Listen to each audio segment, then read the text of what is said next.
Hello guys, कैसे हैं आप लोग। उम्मीद है आप लोग फिट होंगे, ज़बरदस्त होंगे, मज़े में होंगे, बढ़िया होंगे और और बढ़िया तरीके से हमारे रिएक्शंस को एंजॉय कर मेरा रहे नाम है होंगे। तलहा। इसमें मोहसिन तो गाइस गाइस, रमन सागर श्री कृष्ण एपिसोड नंबर 84 का पार्ट नंबर 4 लेकर आ चुके हैं जो गाइस। गाइस लास्ट पार्ट था वो बहुत ही इंटरेस्टिंग, अमेजिंग और कमाल का था, क्योंकि फाइनली जरासंध के पास कृष्णा जी, अर्जुन और और भीम भीम पहुंच चुके ब्राह्मण के हैं। रूप में पहुंच चुके हैं। और उसके बाद हमें पता चला एक शॉकिंग, जो कि हम आपको बताते चलें कि 86 राजाओं राजाओं को को बंदी जरासंध ने बंदी बनाकर रखा रखा हुआ हुआ है। है। जब ये 100 राजा पूरे हो जाएंगे तो ये वो उनकी हत्या कर देगा। और उससे पहले ही क्या भीम जरासंध को पराजित कर लेगा, बिल्कुल ताकि उन 86 जो राजे हैं उनकी भी सहायता पांडवों को मिल सके। मिल तो सके। गाइस ये जानने के लिए चलते हैं वीडियो की तरफ और देते हैं रिएक्शन।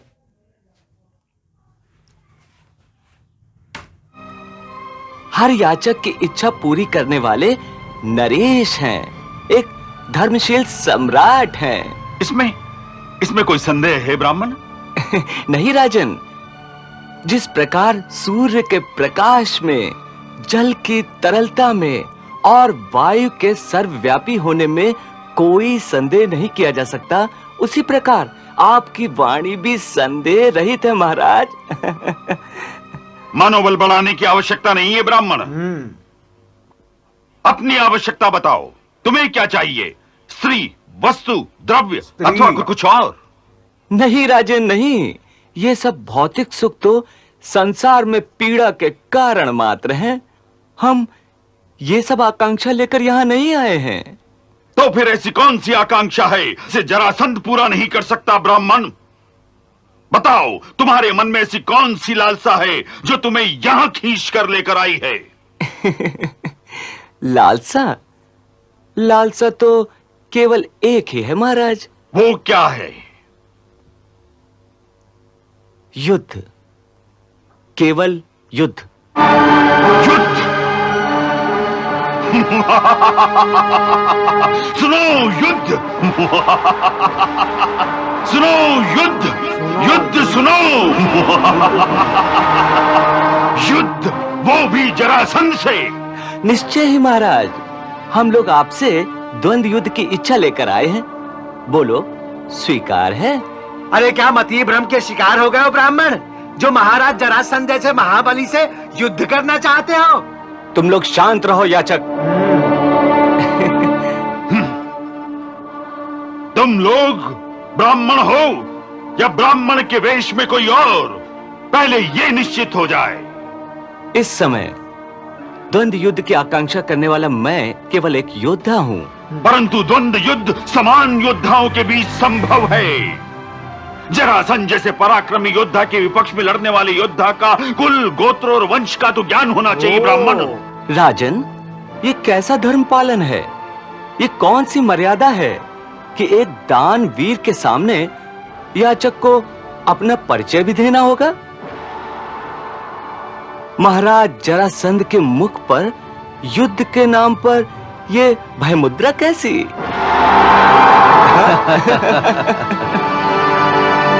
ये भय मुद्रा नहीं है ब्राह्मण, कतई भय मुद्रा नहीं है। तुम भगवान आशुतोष के सामने याचना कर रहे हो। यहाँ इस द्वार से कोई निराश नहीं लौटा है, न ही तुम लौटोगे ब्राह्मण। परंतु मैं ब्रह्म हत्या के पाप से बचना चाहता हूं, अन्यथा तुम तीनों अब तक स्वर्ग की यात्रा करते होते ब्राह्मण, समझे? समझा। महाराज, आप तो हमारे इस वेश से भयभीत हो रहे हैं, परंतु ये वस्त्र तो हम कभी भी त्याग कर सकते हैं। द्वंद्व युद्ध तो भुजाओं के बल से लड़ा जाता है राजन। तो क्या तुम अब तक जरासंध की भुजाओं के बल से अपरिचित थे ब्राह्मण? मेरे कारागार में बंदी 86 राजाओं को मेरे बाहुबल का परिणाम ज्ञात हो चुका है ब्राह्मण। वो मृत्यु की प्रतीक्षा कर रहे हैं।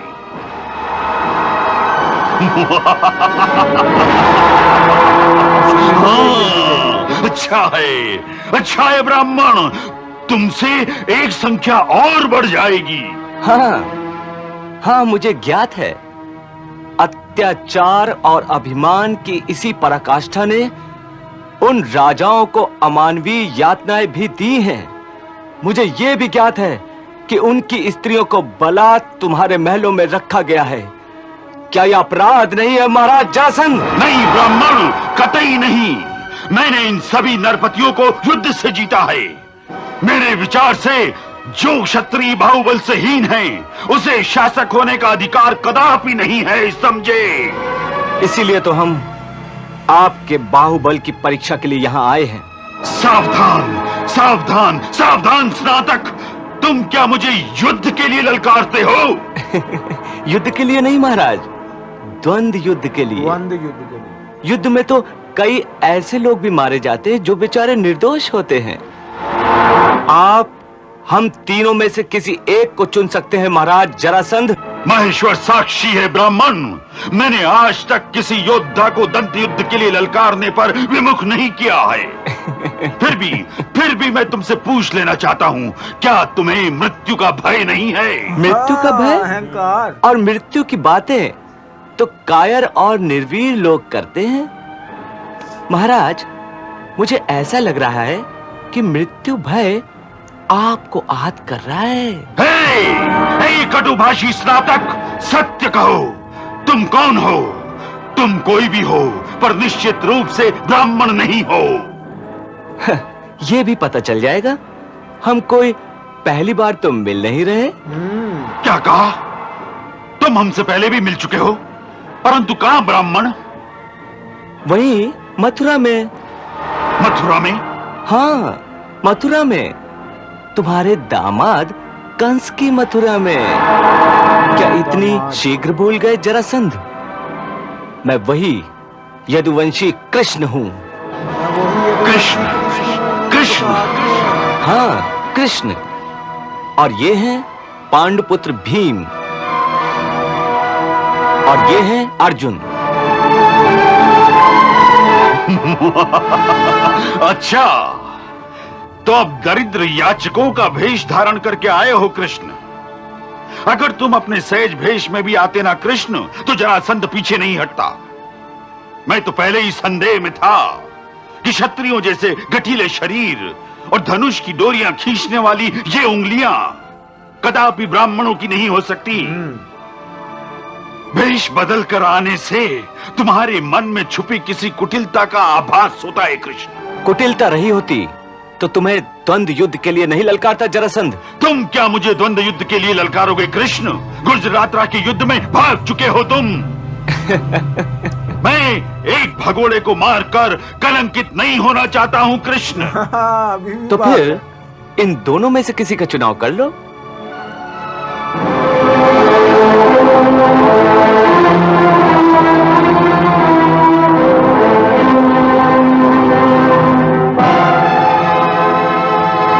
ठीक है, परंतु ये दुर्बल शरीर वाला अर्जुन, ये क्या मेरा सामना करेगा? मेरे एक मुष्टि प्रहार को सहन करने की क्षमता वाला भी नहीं लगता। हाँ, हो सकता है युद्ध में भीम कुछ क्षण जी ले। ये तो समय ही बताएगा कि कौन कुछ क्षण जी सकता है जरासंध। द्वंद्व युद्ध के लिए तुम वचनबद्ध हो चुके हो। पहले जाओ और अपने स्त्री कुल से अंतिम भेंट कराओ, और एक बार अपने राशि के भी दर्शन कराओ, ताकि मरते समय तुम्हारी कोई कामना शेष न रह जाए। उत्तेजित न हो राजन, मैं तुमसे द्वंद्व युद्ध के लिए तैयार हूँ, और तुम्हारे राजमहल के सामने वाले चतुष्पथ पर मैं तुम्हारी प्रतीक्षा करूंगा, ताकि तुम्हारे मरण का महोत्सव तुम्हारे नगरवासी भी देख सके। भीम, मैं भी तुम्हें वहीं यम का द्वार दिखाऊंगा, समझे? हाँ।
यहाँ खत्म हुआ ये एपिसोड किस का मोमेंट कमाल में का खत्म हो गया। एपिसोड मैं तो क्या जरासंध गयो गयो इस एपिसोड में ही हमने सोचा कि जरासंध की मृत्यु देखने को मिलेगी, लेकिन इस एपिसोड में यहाँ ये पार्ट खत्म हुआ। और मोहसिन भाई यार हैट्स ऑफ, बड़ी शॉकिंग थी इस पार्ट में कि कृष्णा जी ने होते उन्हें बता दिया कि मैं हाँ, वही हूँ कि मैं कृष्णा वही जी ने कृष्णा। द्वंद से पहले ही जरासंध को सारा कुछ सच बता दिया, सत्य बता दिया कि मैं वही कृष्ण हूँ मत, क्योंकि उन्होंने कहा हमारी पहले भी भेंट हो चुकी है। उन्होंने कहा कहाँ, कहते कि मथुरा में, मैं वही मथुरा का कृष्ण हूँ। तो शॉक्ड हो गया जरासंध। उसके बाद उन्होंने भीम का बताया, अर्जुन का बताया, और उसके बाद अब ये देखो कि कृष्णा जी उसको द्वंद के लिए बातों में कैसा लेकर आए हैं यार, ऐसा फंसाया, मजा आ गया उस मोमेंट का।